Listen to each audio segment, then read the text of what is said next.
geometrical figures. Till now we have studied square, rectangle, triangle, circle. These are called geometrical figures. But today we are going to learn angles. आज तक हमने circle सीखे, जो square, rectangle, triangle सीखे, लेकिन आज हम angle सीखेंगे. अब ये एंगल्स क्या है तो हम देखेंगे. We see angles between the ground and the slide. देखो यहाँ पर ये स्लाइड नज़र आ रही है और ये ग्राउंड है. तो इन दोनों के बीच में जो फासला पैदा होता है, जो डिस्टेंस है, तो इसको कहलाते हैं एंगल्स. देखो यहाँ पर भी एंगल्स नज़र आ रहे हैं हमें. Now the ladder makes an angle with the ground. देखो यहाँ ज़मीन और लैडर, इनके बीच में भी क्या बन रहा है, एक एंगल बन रहा है. We see angles between the tree trunk and its branches. देखो यहाँ पर ये जो ब्रांचेस है ट्री के, इनके बीच बीच में भी क्या बन रहे हैं, angles. There is an angle between the electric pole and the ground. ये जो इलेक्ट्रिक पोल है, ये ग्राउंड से ये पोल का जो हिस्सा है, यहाँ पर दो लाइन बन सकते हैं, तो ये क्या बन रहा है, angle. In our surroundings wherever we see two lines meeting there is an angle. हमारे आसपास में जहाँ भी हमें दो लाइनें मिलती हुई नज़र आएंगी, तो वो क्या बनेगा, वहाँ पर एंगल बनेगा. Collect some pictures in which you can see angles. Mark those angles with a pencil. तो आपने पिक्चर्स देखना है और पेंसिल से आपको कहाँ कहाँ एंगल्स नज़र आ रहे हैं वो देखना है. अब इसमें भी बहुत सारे एंगल है हर जगह. आपने सिर्फ क्या करना है, एंगल्स को मार्क करना है. Now types of angles. अब देखिए एंगल्स कौन कौन से टाइप के होते हैं. एक है right angle, acute angle, obtuse angle. अब ये जो विंडो नज़र आ रही है, विंडो में देखो आपको यहाँ पर एंगल नज़र आ रहा है.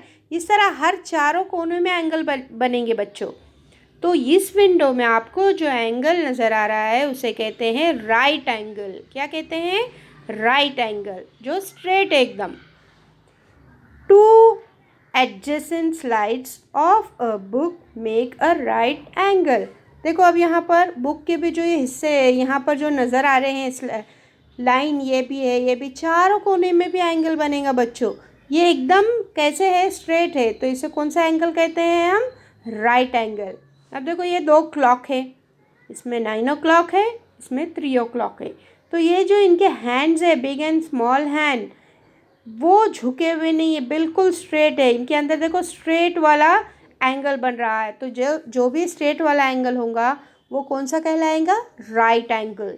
Now see this scissors. ये कैंचियाँ, इनका फासला देखो आप लोगों को अलग अलग नज़र आ रहा है ना.